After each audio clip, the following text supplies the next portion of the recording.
Cool. Oh, Samantha said she has 3 daughters. Mm-hmm. Do they all look just like her? Because I was like, you have strong genes. She looks just like you. That must get fun. They're little babushka dolls. That one's the youngest, and she is. They just get more intense as they get younger. It's intense. I bet. That's awesome. Though. I have 1 son, and he is a newly turned 5, and he is over this quarantine. And the first couple months were good, but now month 3, he's like, "Look, lady, when can I see friend? Anybody other than you?" Oh man, I can't even imagine. My sister's got she's got 4 kids, but only one that's really at home, and he's 5 as well. And so I'm lucky because I have 3 daughters that they can kind of just keep each other entertained, as opposed to yeah. Hello, how's everybody? Doing great. Hi, Thank Jamal. you for joining us. Thanks for having me.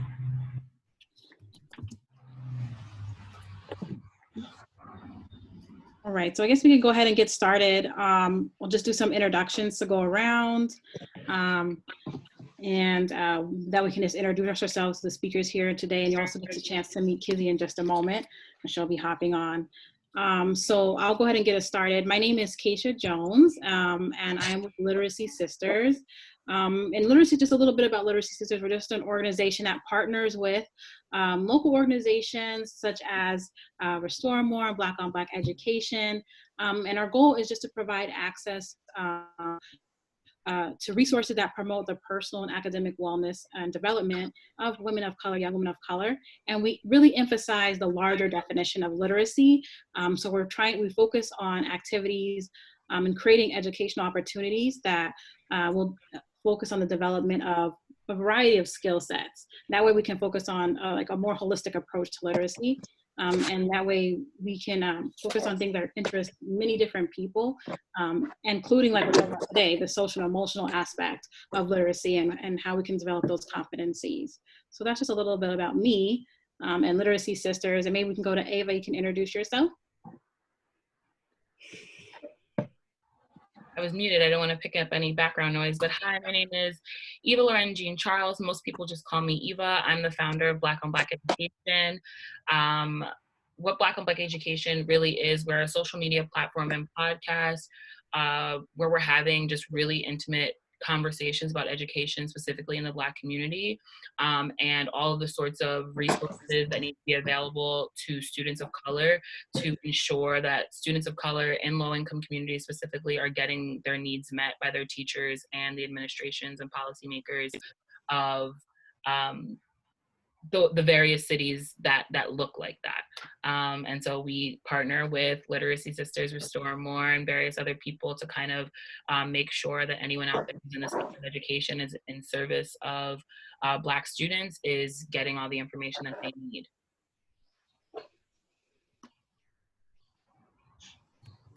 I'm like, am I fair in assuming it's me? Yes, okay, it's you, girl. So my name is Claudine Miles. I am a former educator, a former administrator, and I am now in the work of educational consulting. So I started as a 6th grade science teacher, and then became grade level chair, and then created a founding gifted program, and then started getting more into the academics of school. So became the dean of instruction. And then my final role at the charter school I was at, which was KIPP, was to be the dean of restorative practices. So actually implementing and taking the school from a punitive place and transitioning it to a more restorative place where students were getting consequences that were actually meaningful.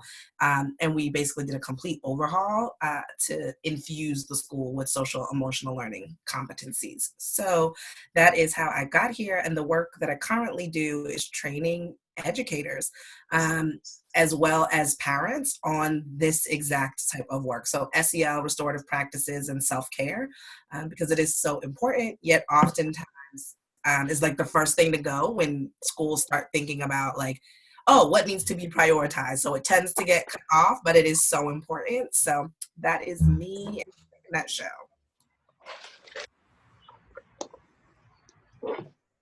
Good evening, everyone. My name is Kizzy Hodge, and as the slide says, I'm the Director of Teaching Fellows Programming at Ascend Learning.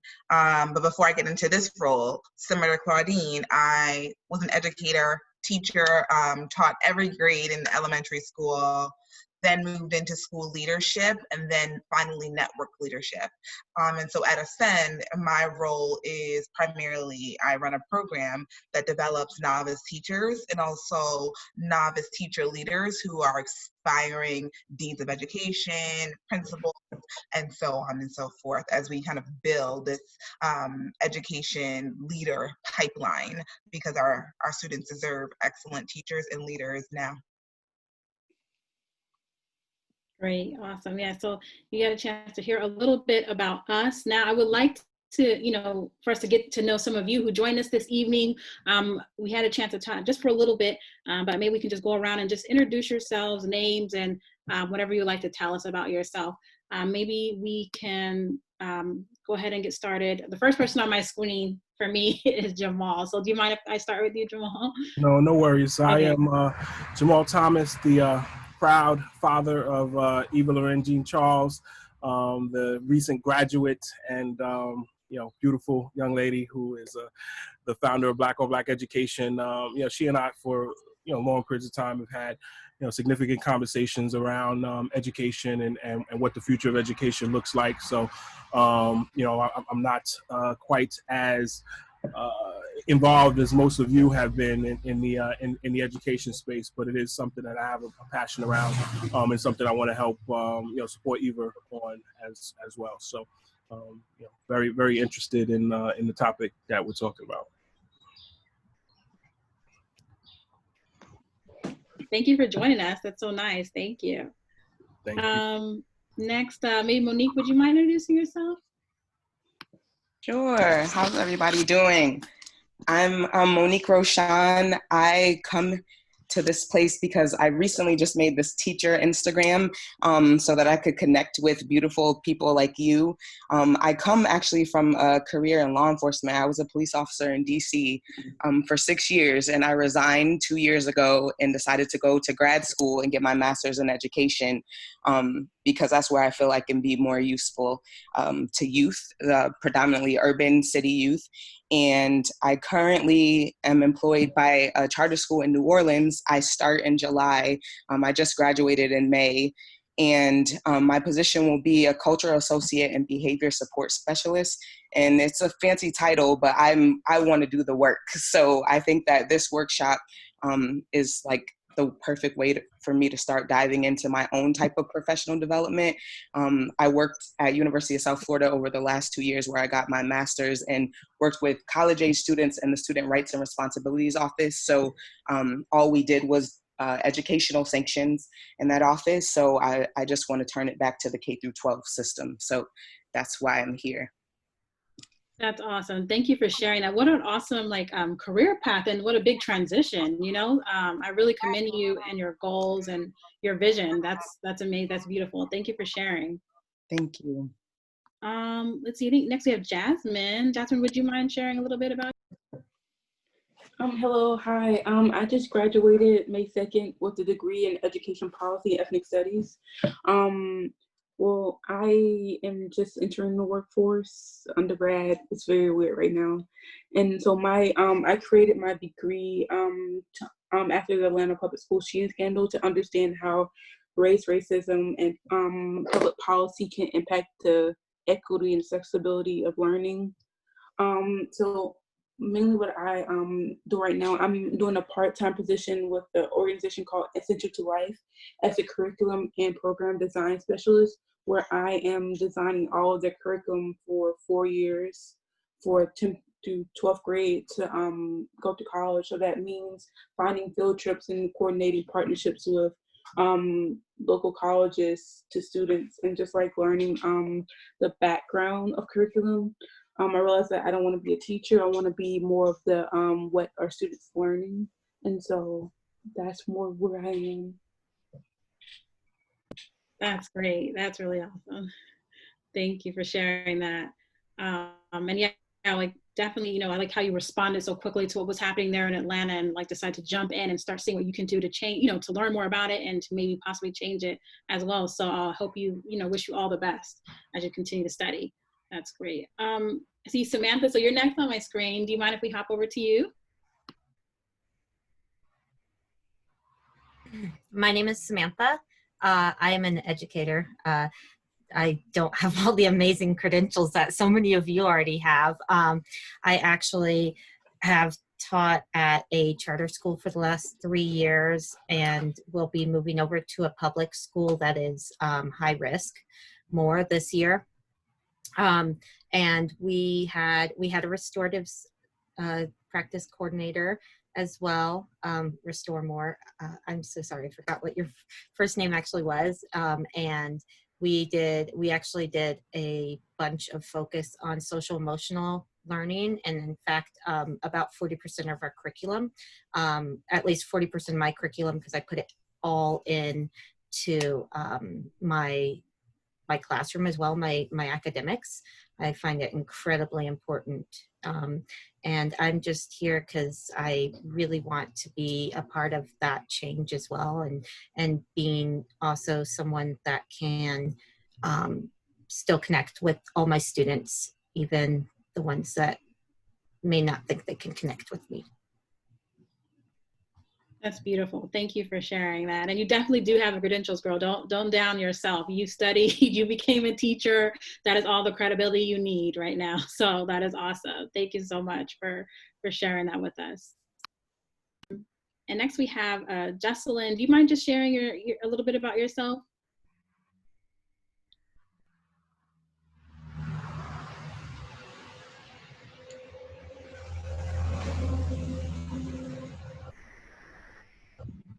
I think we may be having some technical difficulties there a little bit. Justin, if you can hear me, feel free to share a little bit about yourself. But if not, we're going to go ahead and jump into our presentation here. But let me know, maybe use a raise your hand function. Let me know if you're here or if you're able to share a little bit. We'll see if we see that. See that on our side? No. Okay. All right. So maybe we'll go ahead and get started. We'll hopefully get a chance to chat with you more. And we'll all have a chance to speak a little bit more intimately in our breakout groups later on this evening. So we'll definitely keep this conversation going and get to learn more about you. But to get started, we're going to turn on over to Ava. She's going to talk a little bit about what social emotional learning is so that we have that foundation. Absolutely. So social and emotional learning is a term that represents a wide array of non-academic skills needed in order to set goals, manage behavior, build relationships, and process and remember information. So as most of you talked about, too often teachers, educators, the administrations of schools place an extreme focus on the academic skills that are needed to succeed in society, but don't pay much attention to the social and emotional health of the child. And so those who want to bring in social emotional learning into the classroom are telling the teachers and telling the administrations of schools that they want the children that are coming out of those schools to holistically be supported and holistically be educated. And you can't holistically educate a child without paying attention to how society sees them, how they see themselves in society, the emotions, how they regulate their emotions, if they can regulate their emotions, building relationships. No one can survive alone. Human beings, that's why this time is so difficult. We are social beings. We want to be around other people. We want to work with other people. And so some students have a lot of trouble building relationships because of trauma, because of lack of self-care. There are various different mental illness. So there are a lot of array of different things that can happen to a student that prevents them from having the social and emotional tools that they need to survive. So I'm going to talk to you a little bit about CASEL and their 5 core competencies. So first, let me just start with grounding us in like what this tool is and where it comes from and like why should we even trust it? Because it's cute and it's nice, but like who is it? So CASEL is an organization that has really been leading SEL work for over 25 years. And that's kind of a big deal because for many of us, we may have heard about SEL as like a buzz term more recently, like in the last 10 years or so. But I think what's important to understand is like this is a theory of practice that has been being studied and researched historically for quite a bit of time.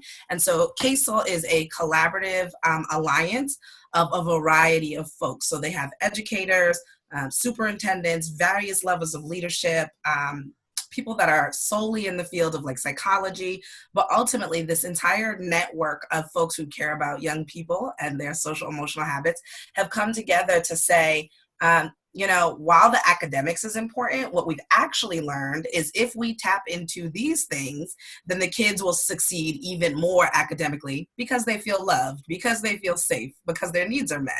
So it sounds really simple in essence, but what you saw in the past was like schools would experiment with SEL, but not necessarily do it to the best of their ability because they didn't have the data. Whereas now, CASEL is able to say, no, we have a ridiculous amount of data that supports this claim. And so I thought it might be really helpful to just like tease out a few data points that I found personally interesting as well. So 9 out of 10 teachers believe that SEL should take place in school and that it benefits the kids. So that one was interesting because it's like teachers recognize this is important. Oftentimes it's not making its way down to their classroom. And so they're having to come up with their own stuff if the district doesn't adopt it. But then another thought that I thought was really interesting was that when students describe a bad day, about 75% of their words are negative, or when they describe their day in general, 75% of their words are negative. And I think what that underscores is just students' inability to sometimes describe what they are thinking and feeling on an emotional level. And a big part of the reason why is because those skills aren't being taught explicitly. Like even as an adult, sometimes when I'm upset or triggered, I have to really push myself and be like, why are you mad? Like really, why are you mad? And like dig deep to uncover, oh, okay, well, this agitated me. What's the root of that? Oh, that kind of goes all the way back to this instance. And so if it's challenging for us, imagine young people half our age with like half of our cognitive abilities. And so what I love about CASEL is they give, for lack of a better word, like a set of words and monikers that we can all learn, have a shared language around, and that's really important when you're teaching new skills. So there are 5 major core competencies.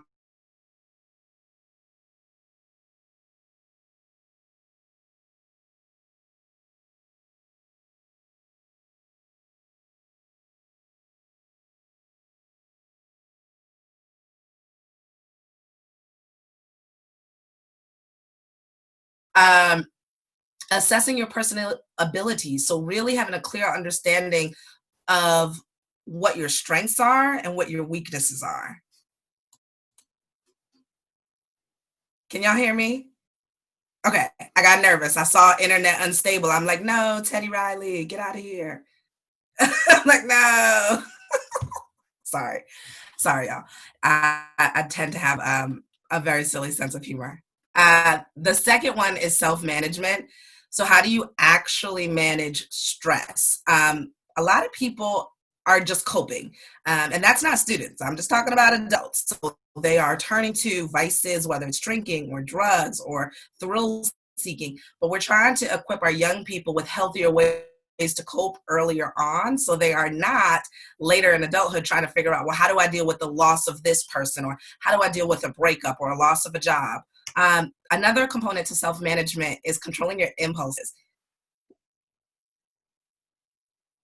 So we know that if our impulses are not controlled, then we can ultimately like be led down a path where our lives are not as productive as they could potentially be. And so teaching young people to control their impulses, because this is often where they act out, it's that impulsivity. And then setting goals and working towards them, as well as teaching them how to motivate themselves. Like, again, if you think about these competencies, they're not just for kids. And that's what really empowers me about this framework, it's like adults can grow in each of these areas too. We all have seasons where we feel really motivated and we do great, and then we have others where we don't show up and we're not as proud. So again, these skills are not just for students, they're for adults as well.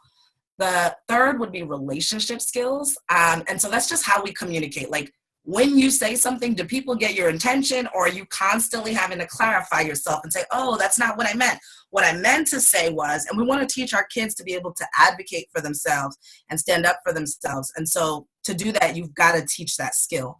It also involves resisting that peer pressure that can get them into like larger issues, and negotiating conflicts constructively. So actually teaching kids how to solve conflict. Again, that is an area where adults can struggle at times. Many adults will avoid conflict at all costs. Excuse me, my accent came out real hard right there. At all costs, or they will like overblow the situation and make it worse. And again, we're trying to give these skills to students at an earlier age so that they are that much more empowered. The next one I want to talk about is responsible decision making. If you cannot make responsible decisions, we know like the quality, the outcome of your life is going to be that much more challenging. So really getting them to recognize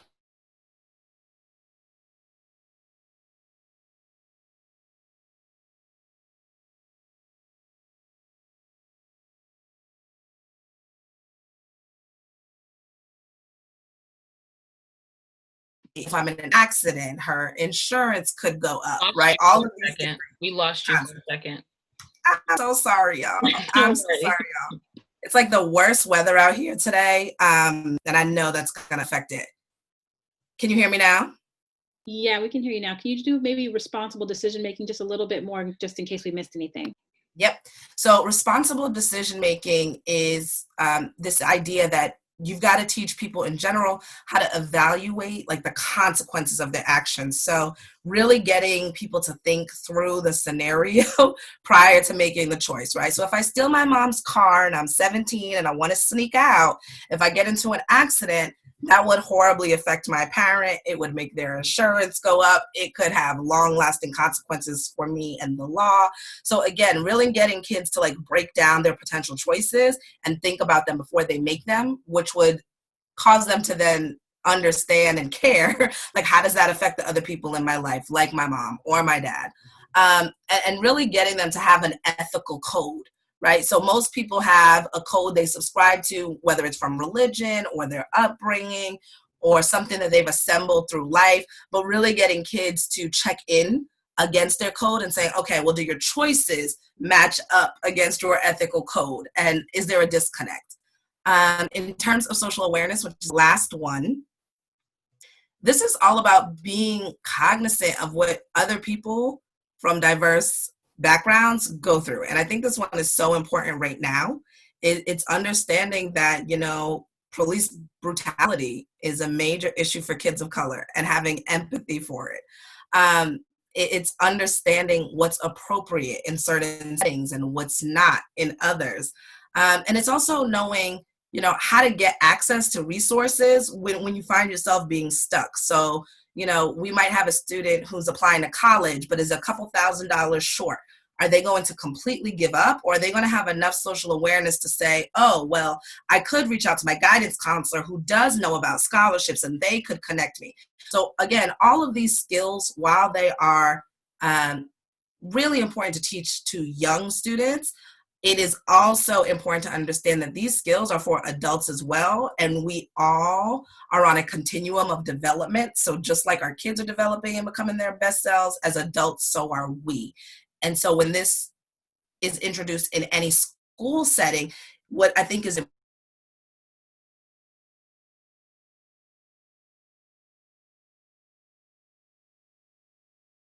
It's always right when she's dropping the gems. All right, it is. Cuts off. I'll give her a second for it to kind of reevaluate and then get back to it. Yeah. We lost you for a second. So it was like I was just saying, every time you start dropping gems, you cut out. And I was just going to talk about that continuum of development and how that's such an incredible way, especially for folks who work with older students, to kind of express this portion of social awareness. But you round it out. Look, main point, it's for adults and kids. Perfect. So now we're just going to kind of begin to talk about social emotional learning on a spectrum, and kind of where people believe it starts and where it actually starts. So I think that all parents, that we have some parents on here, teach their children social and emotional literacies. They teach them how to understand that, but many parents don't know the framework for which they're teaching. So most people want to teach their kids to understand that they're choices, and they teach that and they sit them down, they talk about that, but do they know that that's a social and emotional process? That disconnect is absolutely there. And so we're talking about it is up to the teachers and the administrators of the school to actively explain the specifics of what they're teaching in terms of social and emotional learning, because then it helps the parent at home connect back into why social and emotional learning is important and needs to continue not only in the school, but also at the home.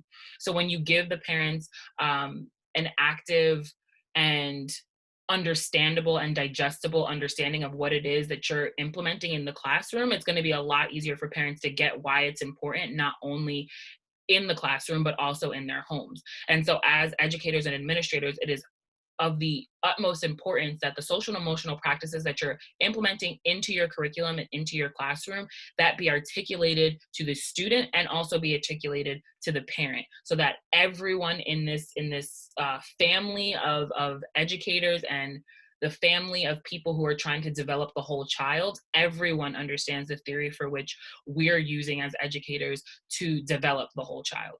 And so we're going to kind of move on to ruler. So take it away.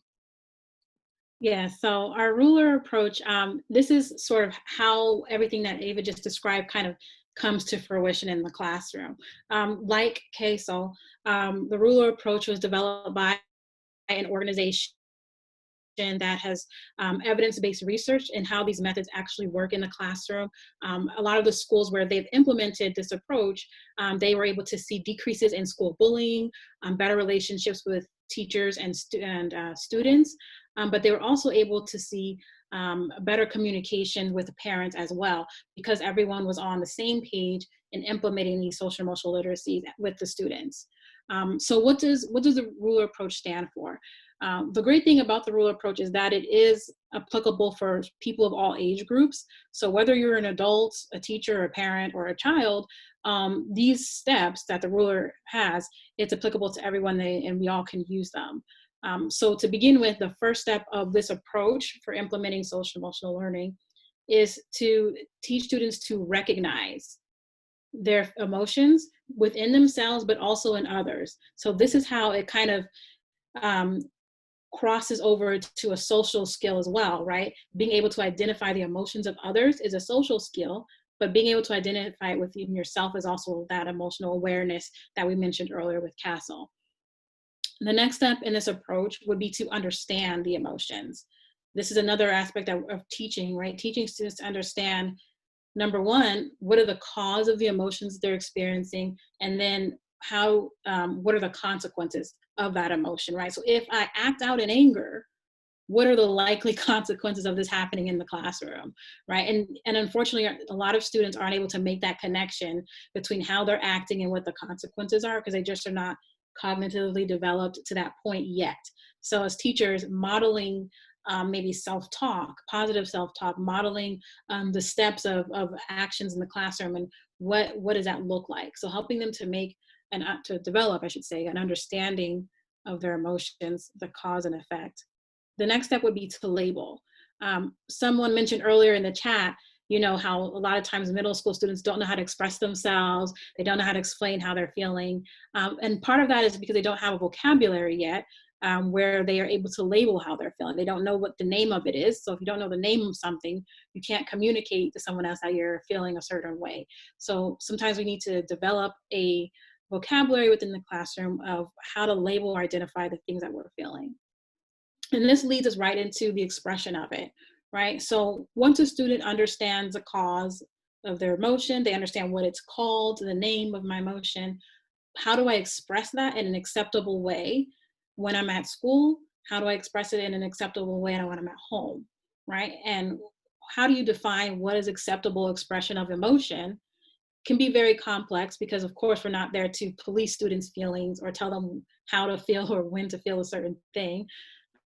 But that may involve you as a teacher or as teachers as having conversations with students, maybe a class discussion or creating at the beginning of the school year a class culture where we know how to act or how to respond to situations. We know what the procedure is for me to express frustration or for me to express sadness or confusion.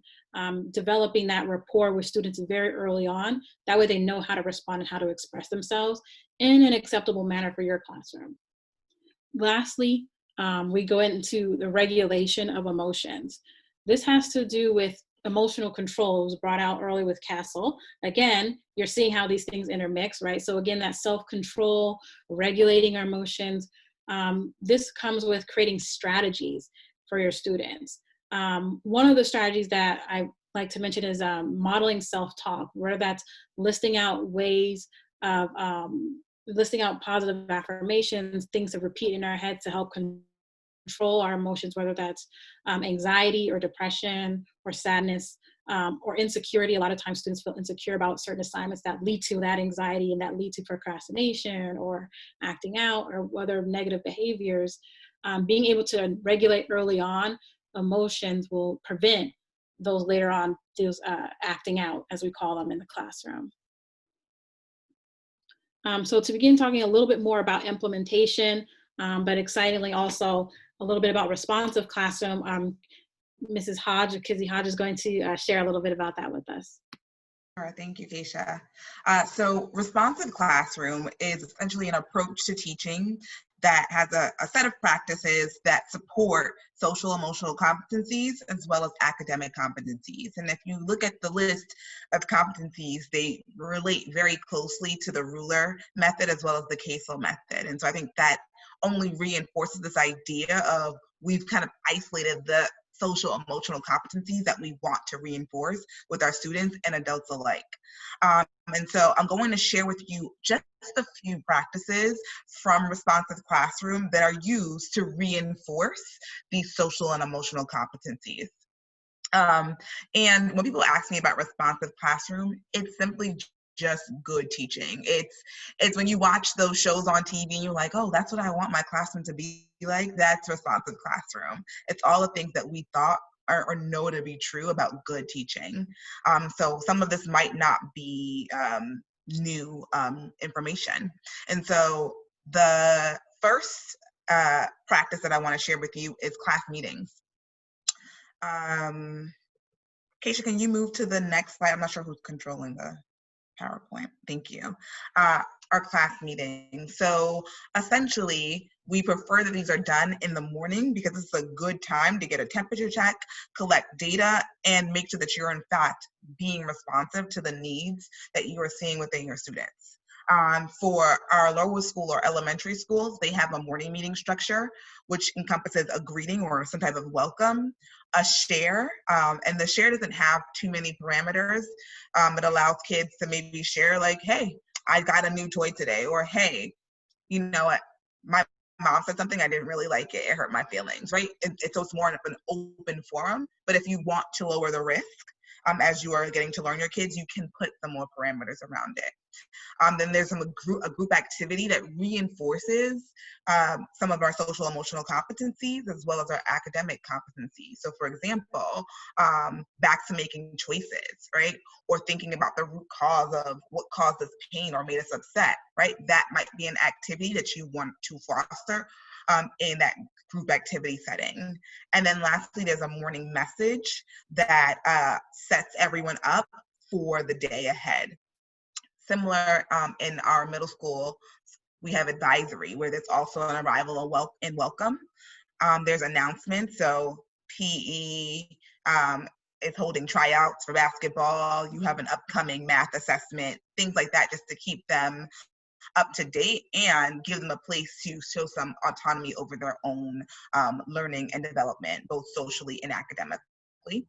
And then they have acknowledgements where they are allowed to respond to some sort of prompt that is usually tied to one of those social and emotional skills that's then built into an activity. So for example, maybe you might post a thoughtful or thought-provoking prompt, such as, if you steal bread to feed the poor, is that ethical? Or is that unethical, right? And then we kind of go into some activity aligned with that.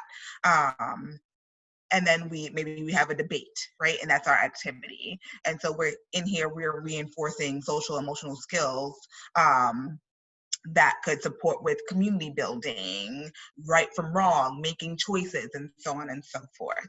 So morning meetings, I saw someone in the chat wrote a morning circle. These are all great ways to foster our social emotional competencies. Another practice that I'm going to share with you is called interactive learning structures. Essentially, these are ways that you get kids being social, right? We can talk about social emotional competencies, but if we're not actually giving students the opportunity to practice them, it's a lot of us talking at them and not a lot of them actually getting to put this work into action. And so I will link in the chat a set of social and emotional a set of them that you can kind of pull from. Sorry, a set of interactive learning structures that you can pull from and incorporate in your own lessons. And these are great. I've seen people manipulate them so that they work virtually as well. But for example, 4 corners is a great way to get people to kind of make a decision about some choice and move to a corner and see where there are similarities and see across the room where there are differences. Hands up, meet up is where you kind of just find a new partner. Wherever you see an available hand, you go up and you meet with them. And a lot of this work on the first day of school is difficult, but we model the behaviors that we want to see, right? And so that's also a part of social and emotional learning. And the last thing that I love and that I wanted to share with you today, and there's so many practices in responsive classrooms, so please check out their website, but it's taking a break and truly being responsive. When you see students are frustrated, when you see scholars are in crisis, when you see scholars are having a great day, when you see scholars need a pick-me-up, right? We want to stop and respond to that, right? And as human beings, we need emotional breaks, we need physical breaks, we need cognitive breaks. And so we want to make sure that when needed, we're allowing time to be quiet, or maybe to reflect, or we're allowing time to pep people up, or infuse a great energizer. I will make sure I put the link in the chat. I didn't put it there yet. And so this is just one other practice that you can infuse in your classroom, whether you have leadership support or you don't. It's easy to infuse and an easy way to support social and emotional learning. I will make sure to link the interactive learning structure model in the chat, and I'll also link the responsive classroom website in the chat as well. Thank you. That was awesome. Awesome. So we're going to go into our breakout groups here in a moment, but just to explain what we're to look forward to here in this section of the program, we're going to break out into 2 groups. Kizzy and I will lead a group, and then Claudine and Eva will lead a group as well. And we're just going to put forth a couple of scenarios. These scenarios could be with a teacher and a student, or a parent and a child, or maybe even a school counselor role. But each scenario is going to require you to think a little bit about what we've talked about so far, and see how you can put these various practices into action within the scenario that we share with you. So in just a moment, Ava is going to separate us out into these 2 groups, and then we'll show you those in our group the scenario, and we'll just kind of have a conversation about that scenario, and we'll come back together and discuss what we came up with.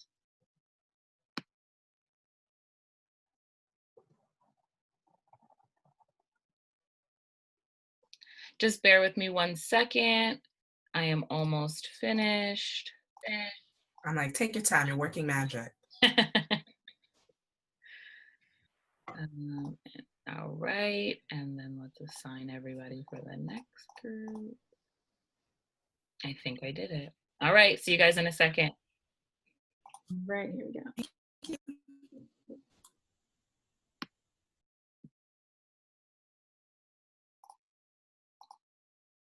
I'm gonna have you, Claudine. Not that I didn't want the other ones there, but Like now I feel like I need to make sure I'm helpful. Hi. oh yeah. Well, no, I just feel like we can kind of bounce off each other too. Hey. All right. All right. So, oh, they're recording our breakout room, so they're only gonna see our breakout room, guys. Oh, so act proper. You gotta be honest. I'm joking. Be yourself. So, Claudine, I think we should probably start with, well, it doesn't matter, but do you want to start with your Scenario?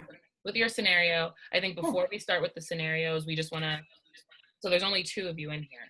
So one of you has to volunteer to share with the rest of the group when we go back kind of what we talk about in this space. We've been talking a whole bunch, so we want to give you guys the opportunity to talk so you guys can pick between yourselves which one of you wants to kind of share out to the rest of the group. Oh, Rock, paper, scissors? Okay. That was my first thought. Ready? I'm ready. Let's do it. Rock, paper, scissors, go. This You is win. so All right. You win, so you're gonna decide. You win, So- so you decide. I don't mind sharing. With I you. really honestly don't mind either, but You're the best. so- You guys can tag team. This is your work. Okay. You want to tag team? Yeah, that Let's sounds do it. Perfect. All right, so we're gonna start with Claudine's scenario, and we're gonna just talk through it, and then we're gonna move to my scenario, and then by that time we'll be done with our 25 minutes. And so the idea is just to think about, with Casel in mind, what's some of the different strategies we talked about in mind, how might you approach this situation? So I'll read it and then I'll start kind of posing some of the questions. So you learn that Janie has been stealing candy from a jar on your desk.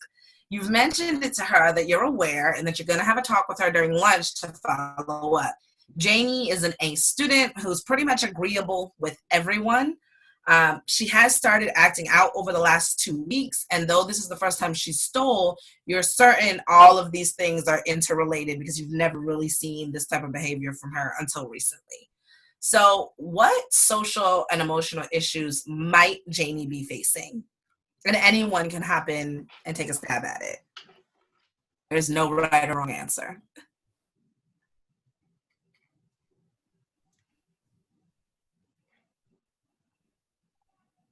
Oh, Monique, I think you're muted. I know. I'm like, she's saying something profound. Yeah, she is, but it doesn't show it's muted. I don't know. Maybe I None of just...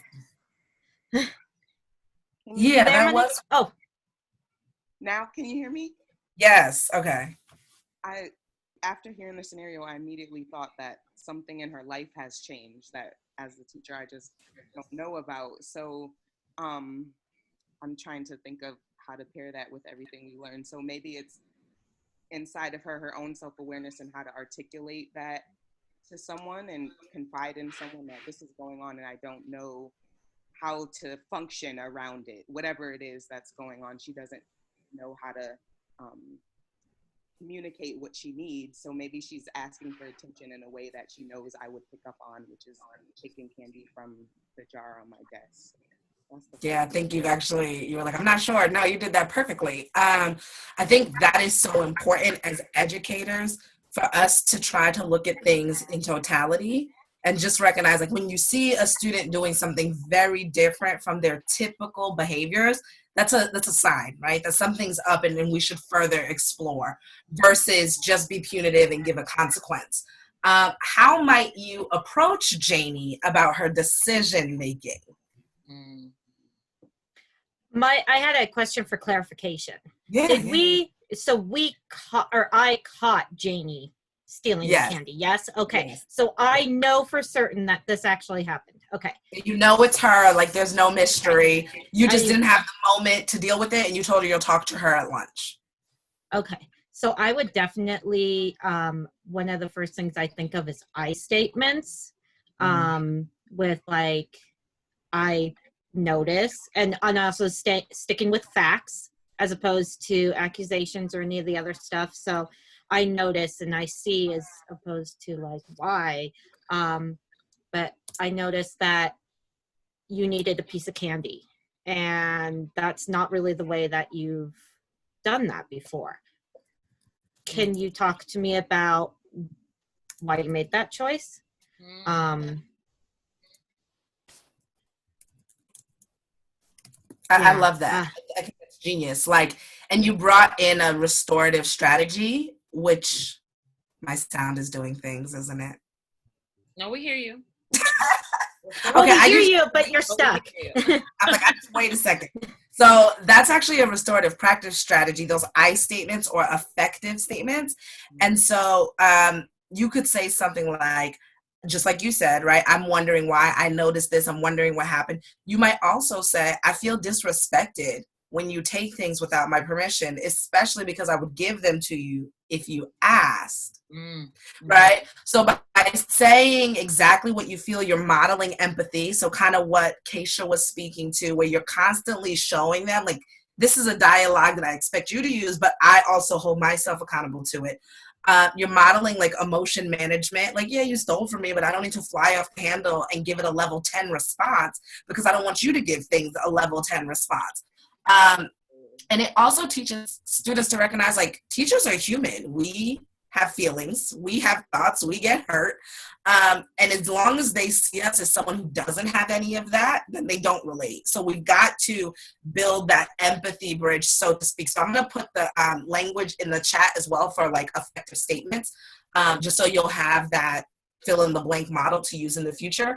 But the next question I was wondering was, how might you probe to better assess the situation? So at this point, we've told Janie how we felt about it. How might we probe to kind of unearth what Monique was saying? Like, how do we really figure out what the root of this? Because there's something deeper. I think a good way to start is Samantha already brought it to light with her question and saying, like, you usually don't just go into my candy jar without permission. So bringing it to something like that, like, I've noticed something different and you, like, little Monique or whatever, the student's name is there anything you feel comfortable sharing with me about that's going on? I don't want to just say at home because it might not be at home, but just asking a more specific question to the student in a way that they could relate to, that makes them comfortable sharing. Absolutely. I love that. And I love that. Good job, Monique. But I was gonna say, sometimes if it's just, and I think that this comes into play because I tend to be the person that students come to. And so one of the tools I've began to use as well, because I can't take everyone's stuff, like, it's just a lot for me, is, do you have someone you could talk to about this? And I've noticed that sometimes helps, because I want them to talk to me if they need to, or I want them to find an outlet. I guess not necessarily just someone to talk to, but someone you trust, or a responsible adult of some sort.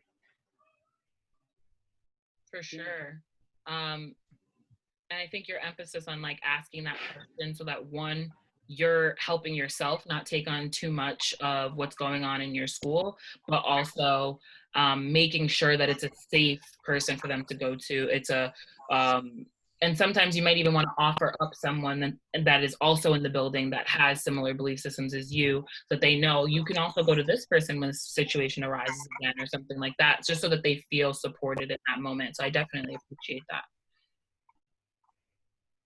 The only other thing that I would just want to showcase in this moment, because I think between Samantha and Monique, like, y'all got right to it, was a set of restorative questions that can be really helpful when working with students in a situation like this, where it's one-on-one, they've definitely committed some sort of wrong, and you're trying to get a dialogue going. We know kids will shut down emotionally, and once they shut down, you've got to give them cool down time, and you're not getting anything. So once they've cooled down, these 4 questions are a game changer. What happened? If you ask them why they did it, let me tell you right now, they don't know why. chances are it was dumb. Children don't develop their prefrontal cortex until they're 25 years old. So they're not able, like Acacia said it, they're not able to cognitively explain their choices. That's why teenagers do some of the dumbest things, because they're not actually thinking. So asking why is frustrating for you, because they look at you with the dumb face and they're like, and they don't know. So instead of asking why, ask what happened. What were you thinking at the time?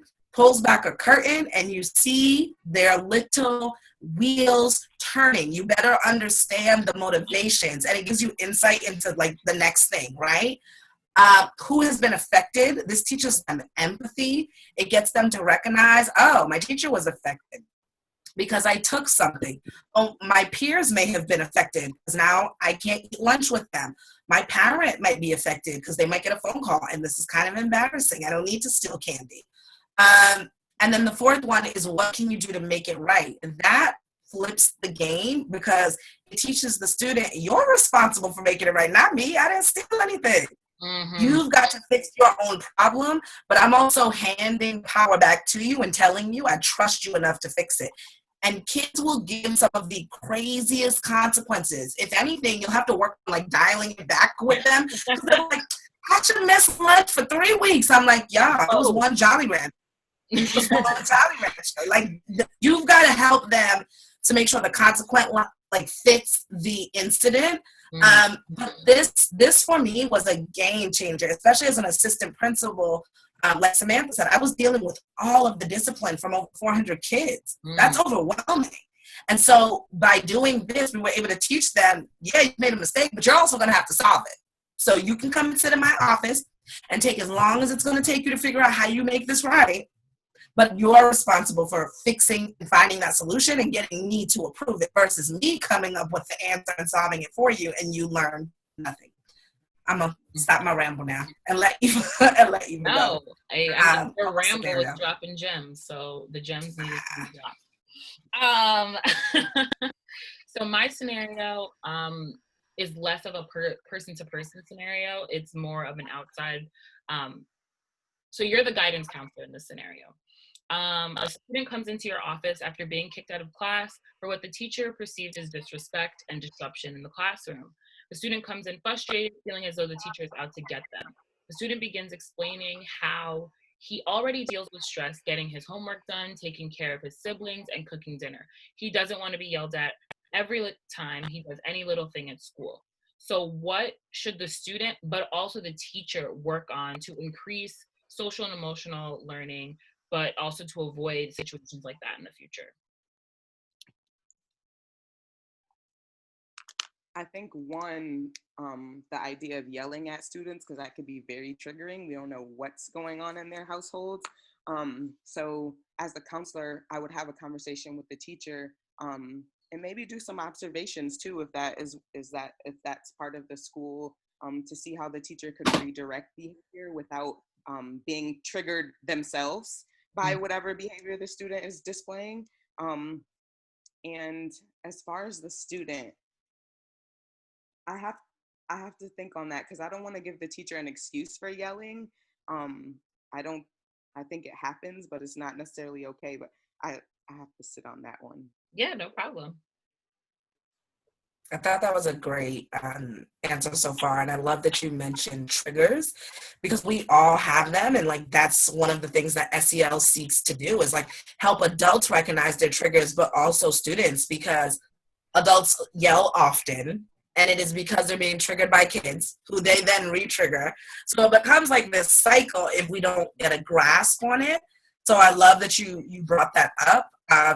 And one unique thing that I remember at one point in my career happened was my principal just said, we're not yelling anymore. We are a yelling school. We yell all the time. We're not yelling anymore. And just him like saying that, and then actually like when he heard people yelling, going to them quietly and literally just saying, like, we don't do that here. That's all he would do. But it kind of scared the mess out of you, because you were like, dang it, I messed up. And just that simple acknowledgement of like, we don't do that here really slowed that behavior down. So it happens, but you can work on it.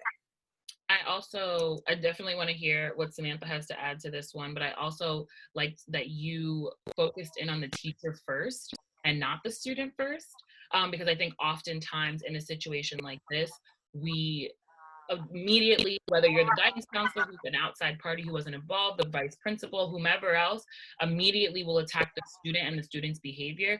And not that you attack the teacher's behavior at all, but just went to directly say something about that behavior, or directly say something about what can the teacher be doing to cultivate a better relationship. I definitely like that. But Samantha, please, what would you do, or how would you react to it, kind of using some of the practices that we've been talking about? Absolutely. Thank you so much. Monique, you've got such a great already this perspective. I'm sorry if I forget. Are you a teacher? Right? I forget. I'm sorry. I have like this interesting career. I taught early childhood for 2 years right out of undergrad. Then I was an officer for 6 years, and then I taught in higher ed for 2 years. So I have a mix. Okay. I thought that was you, but then all of a sudden I was like, no, that can't be her. So that's probably why, because you've got that police officer. My husband's a police officer. So yeah. Anyways, what I was trying to say is that it's the most interesting thing is like these scenarios literally happen to me all the time. Because I work at Gifted Talented, and those kids are out of the box thinkers, and they come with a lot of triggers and a lot of trauma. And one of the things that that I really love that Monique had mentioned, and that you guys also kind of noticed as well, is like going to the teacher, because we're still the adults, right? And so even if we don't exactly know how to do, we're the ones that need to learn so we can model. And I think that one of the ways that would be really great, and of course, restorative practices only work if both parties want to restore, right?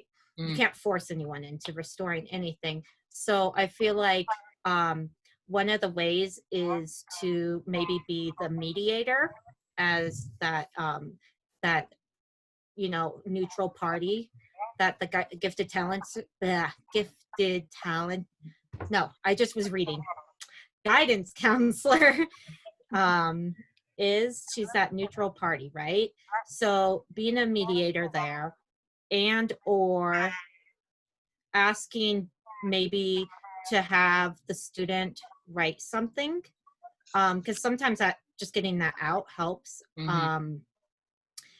Seeing how they can help in a way that is a hand up, not a hand out, because it sounds like the kid has a lot on his plate, right?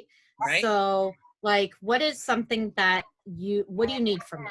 That's actually one of the questions I like, is what do you need from me? How can I support you? And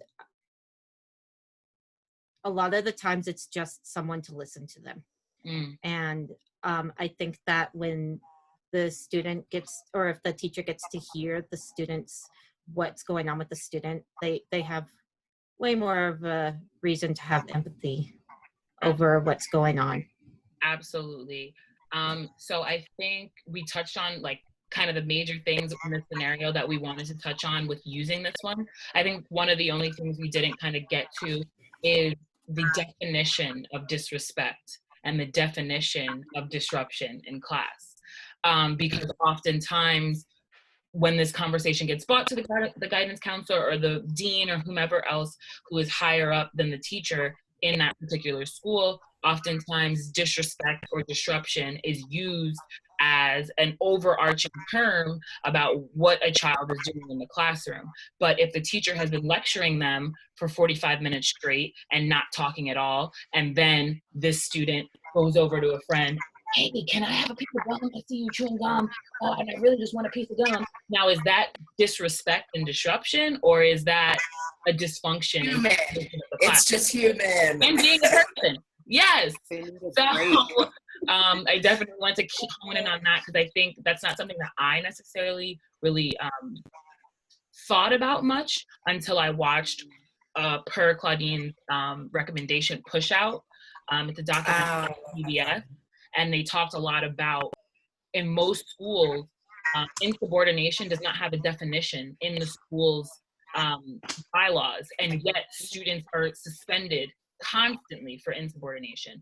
And so if we are going to make sure that we're not pushing students out of school and that we're giving them the warm hug that they need, we want to have a clear definition of what being disrespectful is in a classroom, what being disruptive is in a classroom. Because asking your friend for a piece of gum after listening to a teacher talk at you for 45 minutes is probably doesn't rise to the level of disrespect and disruption.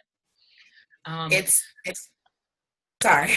No. Keep going. We have 1 minute left till the breakout room. I figured, I'm like, I know we're going to wrap soon, but it's so funny because as an AP, that happened to me all the time where teachers would bring me situations and like disputes where they wouldn't always recognize that they were emotionally sparring with a kid. So the kid may have said something disrespectful, and then the adult might say, well, that's why you're a mom. And now they're going back and forth. And I'm like, but at some point, you're supposed to be the emotional constant. You're supposed to model what calm and demanding looks like, and you lost it, right? Mm-hmm. So I'm not going to penalize a child when you've done the things that, when you struggle to do the things you expected the kid to do. That's not fair, right? And I think this is a big part of the work that we do at Restore More. It's like advocating for policy change around suspensions and discipline practices. So we've been advocating in Georgia to get the law changed around this because too many students are being pushed out of school, and it is always Black and brown students. Like there is data that says they are suspended on average 3 to 4 times more than their white peers. And then we wonder why they're not graduating at the same rates. Well, because we're pushing them out. And it's all about bias. And so we've got to dig into why do we get more upset with certain students, or why do we perceive the Black girl pushing back and expressing herself as being, attitudinal or loud or aggressive? Why don't we perceive it as, oh, wow, she's a strong debater. She's intelligent. So really just like digging deep. Yeah. That's such a good conversation. It's my jam. And I know we're about to leave. We could have a whole nother one. We could have a whole nother one about that. Thank you guys so much. I'm so excited to hear what the other group talked about. So I'm about to bring us back. All breakout rooms will close in the next 57 seconds. So here we go. Look, I was going to answer. We're back in the main session. Yay. Success. Oh, the other group must have still getting it. I'm like, because we all left at the first 60 seconds. I know. Made it out. We're like, we have things to talk about. But no, Samantha, I was thinking the same thing. Like with my own son, I have to remind myself, you're the adult, because he will try to trigger me intentionally, and he's studied me like a good map, and he knows, just like your children, right? They know what gets you going. So I always tell myself, he's my most challenging test because he's good. Oh, but yeah. I've got to model for him what it looks like to be emotionally constant, and we're still going through a tantrum phase. So it's yeah. And I think it's so important to kind of hone in on kids are allowed to be kids.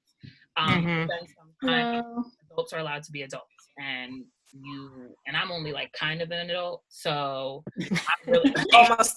You're a full live adult now. I don't want no more questions for money or nothing. It's you're Don't make me play you on this webinar. Don't do it. She was like, wait, don't do it. That's not your role here. That's not your role here tonight. Oh my goodness. Okay. So I hope you guys had a really good time over there. We had a really good time on our end. So I want to definitely hear what's going on from the other group. And then we will talk about what we talked about in our group. And then we will really be coming to the end, which feels crazy. But let's have a conversation about what happened in our breakout groups. All right, so we discussed a scenario put forth by Kizzy, and we really focused on her scenario. Jasmine shared with us that she's actually looking into to be more in the role of a planning curriculum and not so much teaching in front of the classroom. And so I think Kizzy's scenario really helped us to explore what it looks like to implement social emotional learning strategies and skills into curriculum, and how as teachers or those planning curriculum, how we can kind of shape that so that's something useful for teachers. I don't know, Kizzy, you want to kind of share what your scenario was about? Sure. Quickly, we talked about remote learning, which is kind of the new reality and might be the reality for a while. But to support Jasmine, who's thinking of it from a planning perspective, we asked her to kind of assumed she was in a remote setting, which she actually was because she had to do the last 3 months of school remotely. And thinking about that, what was difficult about that? What did she as a student need?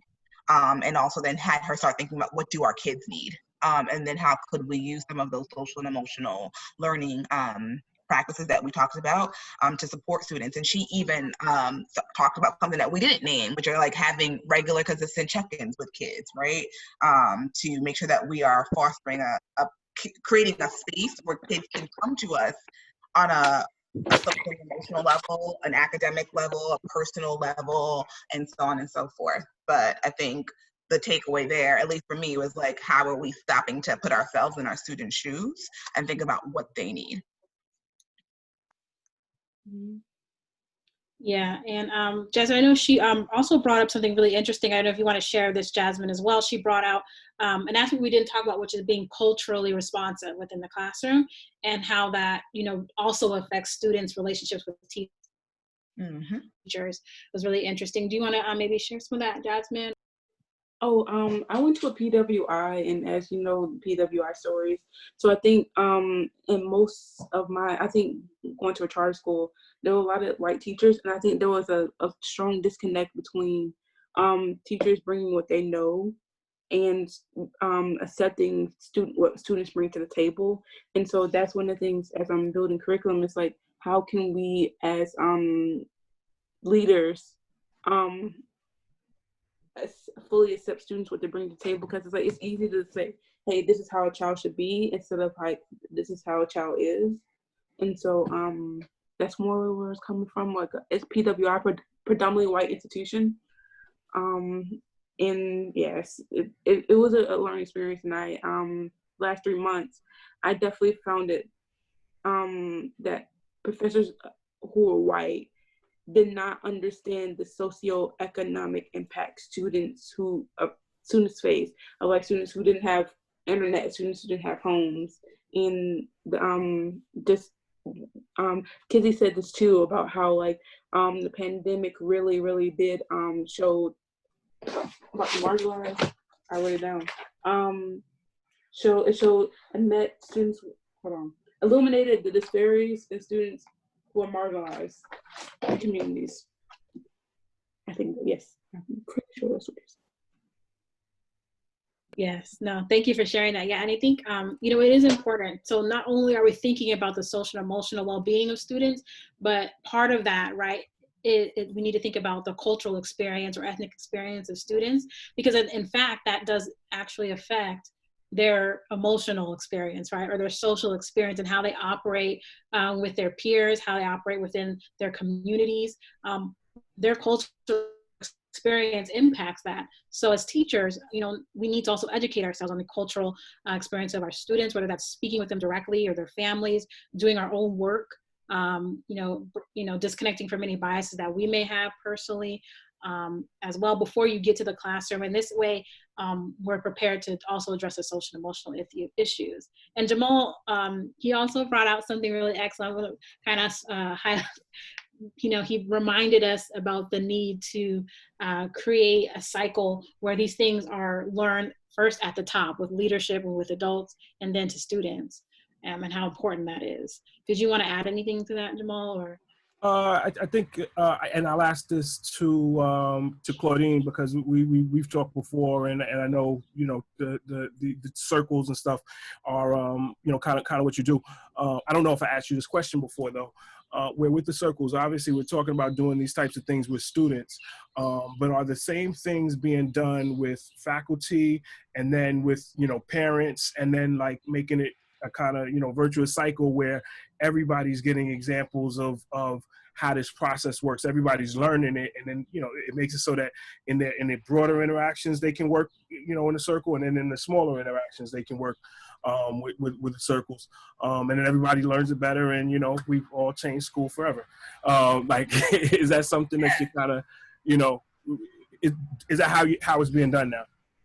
That's how it should be done. That's how it's done when it's done right. So are there schools that are like skipping steps and just saying like, oh, this is just for kids? Absolutely. That is incorrect practice. And I think that's why I kept stressing when I presented the K-5, like, these are competencies for everyone. Like, as you read them, you should have been like, oh yeah, this is an area I could still grow in, or oh, I'm really good at that, or I'm still developing here.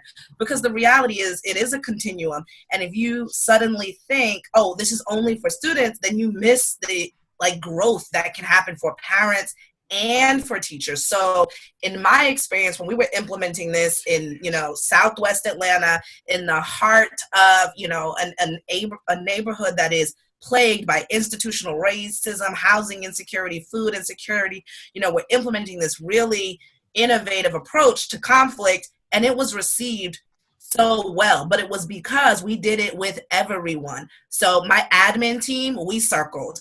The staff circled 3 times a week during the summer, like during summer onboarding.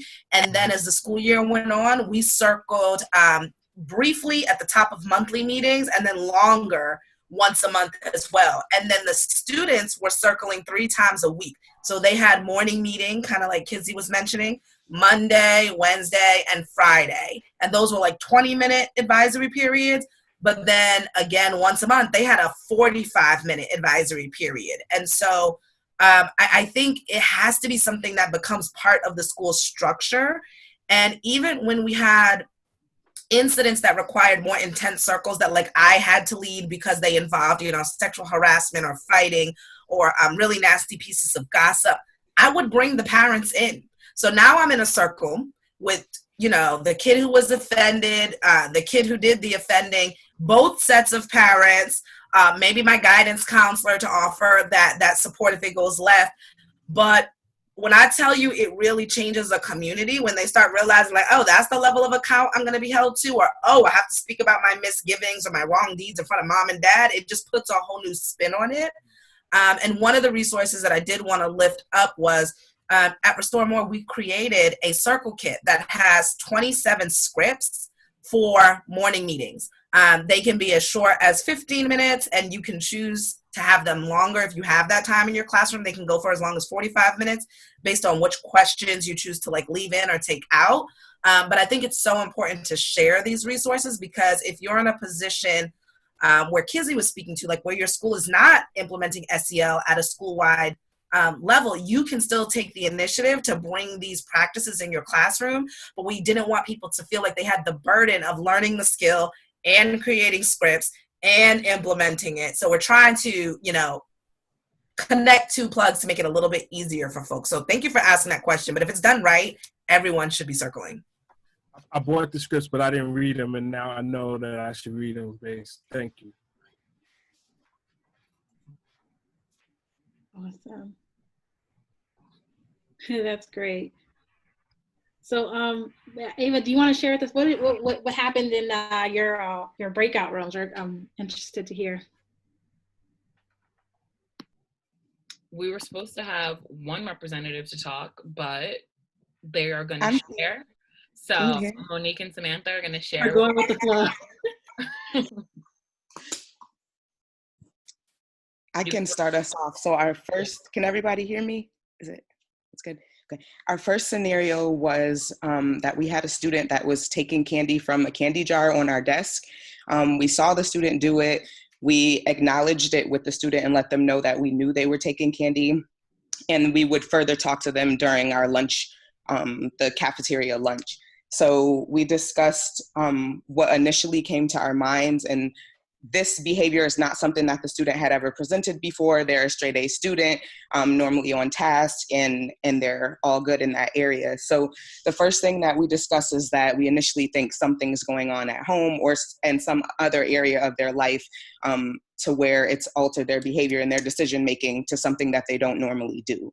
And with that, we talked about how we would address it with the student. And I know Samantha will chime in, but she brought up a great idea of using I statements with the student and letting them know what we felt by them taking candy from our candy jar, and also letting them know that's not something they need to do because they could ask us and we would give it to them. Samantha, you want to add to what? Yeah. So we actually got straight into some restorative questions and everything, which are I statements, affective statements, and then avoiding things like why. because honestly, we call it lizard brain. It's like their brain's back here instead of up here right now, and it's not going to come back for a while, so it's fight or flight kind of thing. And so it's what happened, you know, not why did you do that, because they have no idea why they did it, more likely than not. They just knew that they needed to do something. We also kind of just talked about, and like Monique was saying, is just talking about how I'm getting a lot of feedback. Can you guys hear me okay? We can hear you. Okay. As like Monique was saying, is like, I feel, and let them understand like they affected someone, the affective statements, right? And then we also, yeah, you know, I think that's covers the first scenario pretty good, right? I think I'd move on to the second one if I started going Yeah, further. so we can start talking about the second one. And Yeah. I think there's one thing I would add. You actually brought it up, Okay. Samantha, for the first scenario, is that we would then check in with the student after we had that conversation and find out what is going, you know, what is the thing that's going on that changed their behavior, if they felt comfortable talking to us about it, if not, presenting other professionals in the building that they may be close to and that may have supported them in the past, that they felt comfortable sharing that information with, so that we could kind of support them in whatever else is going on for them.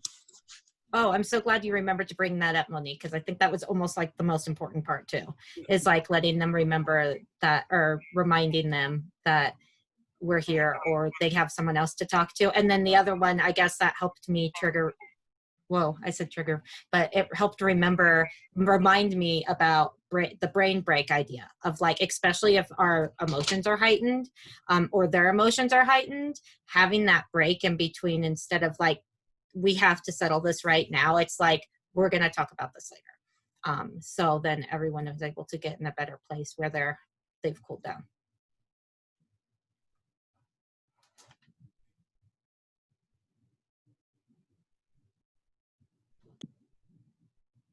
Okay, great. Did you want to share your second scenario? Did you get a chance to talk about that as well, or okay?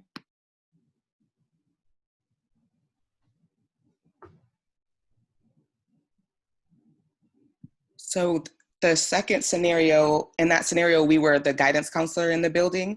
And we have a student that a teacher kicked out of the classroom and says the student's not on task, but the student communicates to us that this teacher is constantly yelling at them. Every task throughout the day, it's yelling at them, telling them you're not doing this, X, Y, and Z. And that yelling is triggering for the student. So we went through the motions of what we would do. And first, as the guidance counselor, I'd want to meet with the teacher and kind of figure out what are some of the teacher's triggers that cause them to yell at the student consistently throughout the day. And I kind of got stuck on how to approach the student. My focus was really on the teacher, because we later talked about how we are the adults and we are the ones that need to model certain behaviors for students. Obviously, there would be a conversation with the student as well, but I think it would be more about how they would communicate their emotions to the teacher and how they would communicate what that yelling does to them. So that was just a piece. Samantha, is there anything else you wanted to add?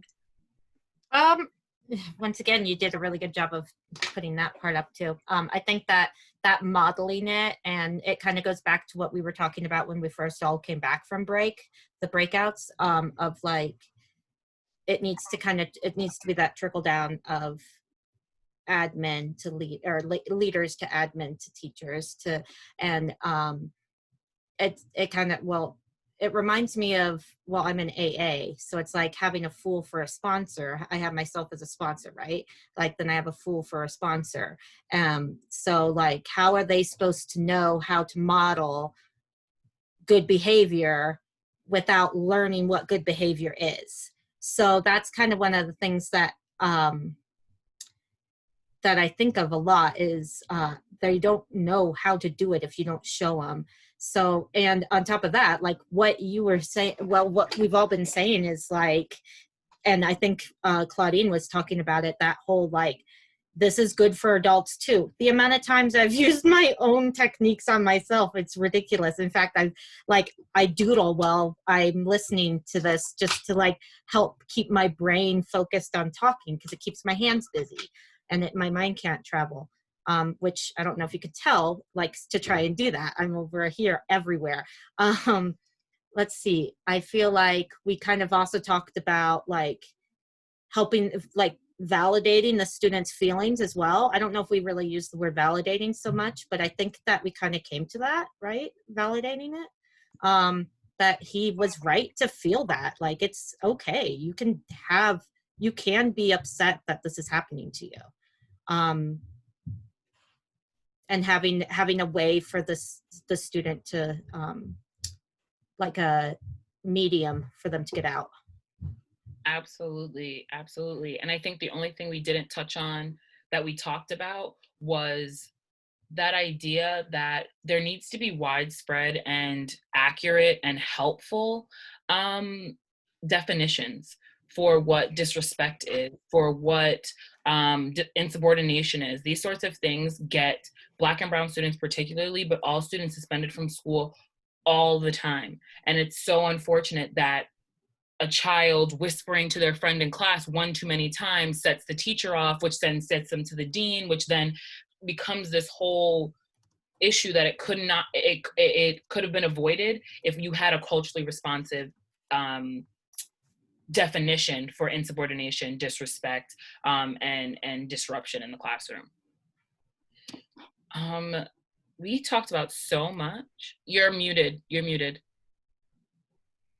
I just wanted to ask a question, and you know, anybody can feel free to jump in on it.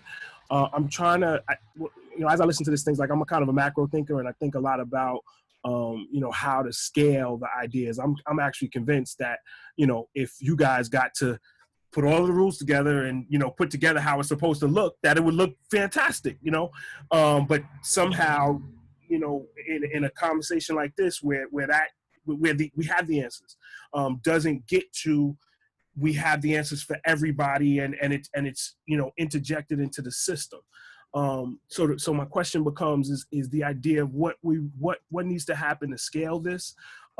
Something that popped into my head is maybe the idea of guidance counselor changes, where guidance counselors become some of the organizations like Restore More, like it's saying, like where the organizations are plugged in to do some of this work in conjunction with the teachers. And if they can get better over here, then they can get better over here. And again, using the, that circle method, like where everybody starts to do these things together. I feel like if this happened in, a school district here, school district there, you have all of the data to, kind of support that.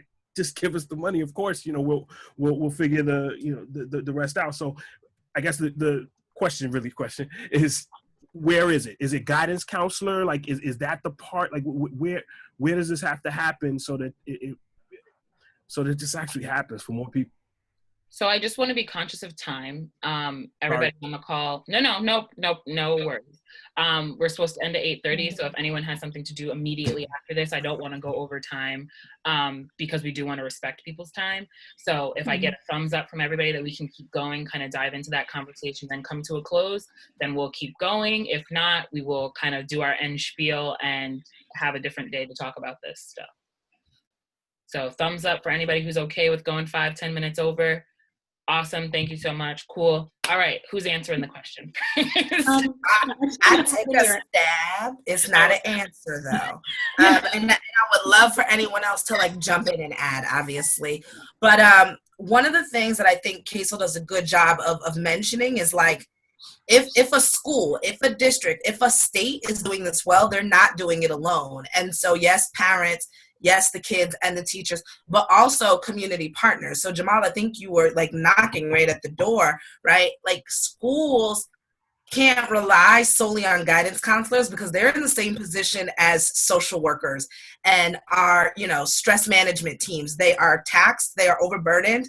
The average guidance counselor has 50 kids, so does the average social worker. And so what happens is they can't actually do their work effectively because that's too large of a caseload. So personally, one thing I think that would really help is partnering with outside organizations, but in a intentional and really systematic way. So if the school's vision is to become more culturally responsive, well, then you should have agencies working with your school that believe in that. If your vision is to become more trauma informed, then those should be the agencies you seek out. So yes, I think a big piece is like partnership and collaboration. One thing that makes that hard is the funding, but the government is starting to realize like SEL is important, and there are actually funds that the federal government releases every year to schools in the last like 2 or 3 years, specifically designated for SEL funds. Some school leaders don't know that, and they misappropriate the money. But I think once you arm them with that information, they recognize like, oh, this is valuable, and maybe I need to do a better job of seeking out the right things to bring in. So just one stab. No, I think that was great. I think the only thing I had to add to that was kind of the power of storytelling. So I think something like Quibi, I don't know how many people are familiar with it. It's a streaming service, just started a couple months ago, and all the content is 10 minutes. But I say all that to say that LeBron James has a show on there called I Promise. And I've only watched the first episode or so, but those 10 minutes showed me why it is that I'm doing this work and why it is that I'm committed to this work. And so I think that really active and intentional pieces of storytelling are just so necessary. And yes, I will get you I'll put the link in here because I think the first 90 days are free. So watch all the episodes and hop out. But yeah, I think the power of storytelling is an absolutely it's an absolute necessity. Yeah, I just want to add one thing too. I think, like everyone said, definitely the community partnerships that Claudine was talking about is key. That's a lot of times schools kind of do overlook the power of having partnerships with the communities and storytelling, but also too, there's a lot of ways in which individual teachers can make an impact on this.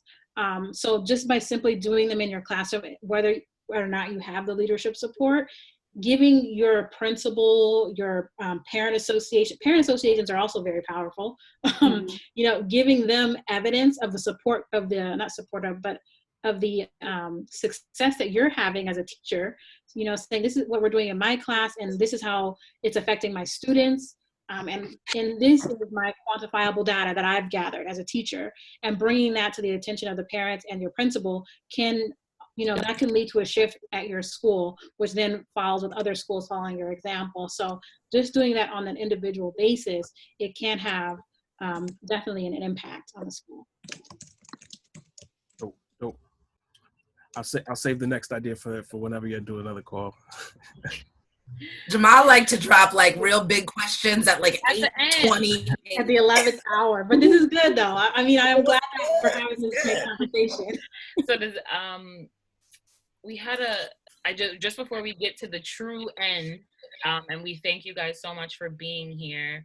I did want to bring up Jasmine's point that she made in the chat. She wrote, I don't know if this deals with social and emotional learning, but I have a reoccurring thought about restorative practices, about changing the language when we talk about students' family dynamic. I think it is important to highlight the versatility. We have addressed parents, but not guardians. I don't have parents who were involved, but great aunts who were heavily involved. Thank you so much for bringing that up. Thank you so much for bringing that up, because I lived with a single dad for the majority of my not the majority of, I guess the majority of my life now, doesn't matter. So when the people said parents, I only really had one person showing up. Or if you had a parent who was deceased or anything like that, there's just so many different ways that that parents show up. You have two dads, you have two moms, you have one mom, you have one dad, you have a great aunt, you're in foster care. There are various different family makeup. So I really do appreciate you bringing that in. And I do think that is 100% social emotional learning, because it's us being self-aware that other people don't have the same stories that we do. So I do really appreciate you bringing that up. And if anybody wants to add anything before we officially close out. I just wanted to thank you guys all so much for this. I've felt really connected with all the different stuff that's being said. It's really nice to hear in all parts of the country that this is what we're working on. Thank you. I agree. I think it's great to be a part of the conversation, because like for so long, like I didn't want to be a teacher, so like I never felt like I could actually be a part of the conversation. So it's kind of nice to see where I can feel myself into the picture. I love that. I love that. Yeah, I think we also really wanted to thank you guys for joining and for being a part of this conversation. And I think Samantha said it so well, that there's so many people out there who are doing this. And I think that that answers my dad's question a little bit in saying that, like, there are a lot of people doing this work. So it's about bringing them together and continuing to build off of the people who are doing it. And this is where you can reach us with any more questions or comments or anything else that you need. Everybody who spoke today is all on here, and we really, really appreciate everything. So before you guys leave, we ask that we do have a really short 3-question poll. So if you go to the bar that kind of has mute and stop video, there's a poll section there. You guys see it? Oh, maybe I don't know where it's at. Say that one more time for the people. Well, I think I have to start the button I launch it. Oh, there it goes. Did it pop up? Cool.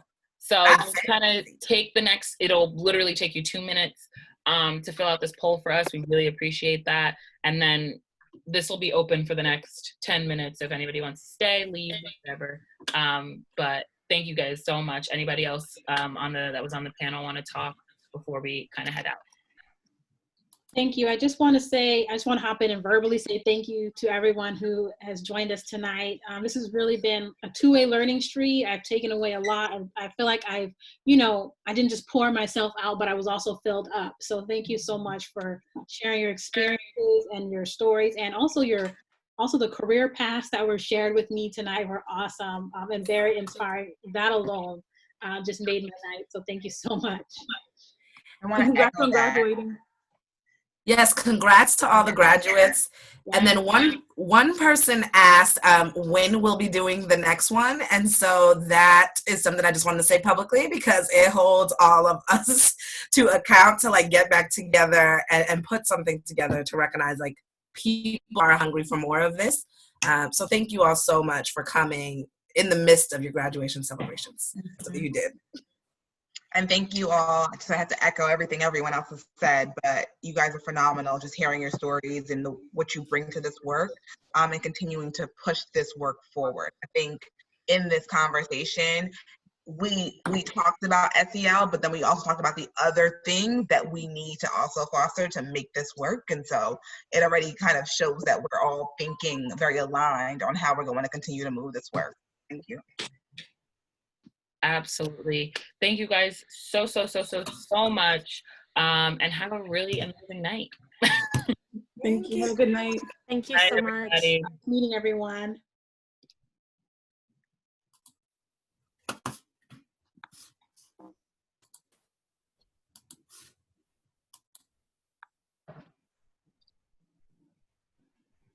Oh, this poll is so fancy. Right? I didn't realize the results are like so instantaneous. Yeah, I'm actually surprised. I was like, oh wait, is that it already? Yeah, that's like, oh, it's live. It's in the moment. Are you able to send it again? I wasn't able to scroll down, so I only got to answer the first one. Yes, I can do that. Relaunch. Continue. Thank you. Wow. So I should not do this again. Okay. It won't let me scroll down. I need more than 4. I can only see to rate you 1 to 4, and I'm like, I know there's a 10 on there somewhere. She's like, no, I don't feel comfortable. Well, considering the poll before was 100%, I'm a claim that it was 100%. Oh, maybe it did. Maybe. Oh no, it said that like 100% of the people who did it said that it was a 10 out of 10, which I appreciate. So even if you put a 4, we'll know it was you, or we won't count it. Yeah. For sure. Were you able to get to question 3? No, I can only see 1 and 2 and half of 2. For some reason, she can't scroll down, which I don't know if there's anything I can do on my end. Do you want, if I could read it and you could just Yeah, you could take it for me. Just read it. Okay, and that way I'll take it for you. So the last one was, what topics would you like to learn about in the future, in future events? So you have restorative justice circles, SEL curriculum, or mindfulness exercises? I would say restorative justice circles. Okay. All right. Perfect. You can pick more than one too, I think. Right? Oh, then I want to learn about all of them. Then if I could select more than one.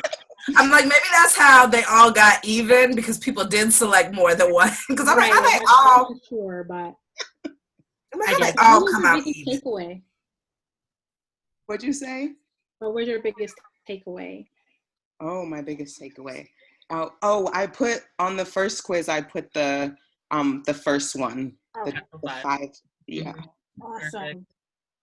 All right, so we did that. It was great. I'm so happy.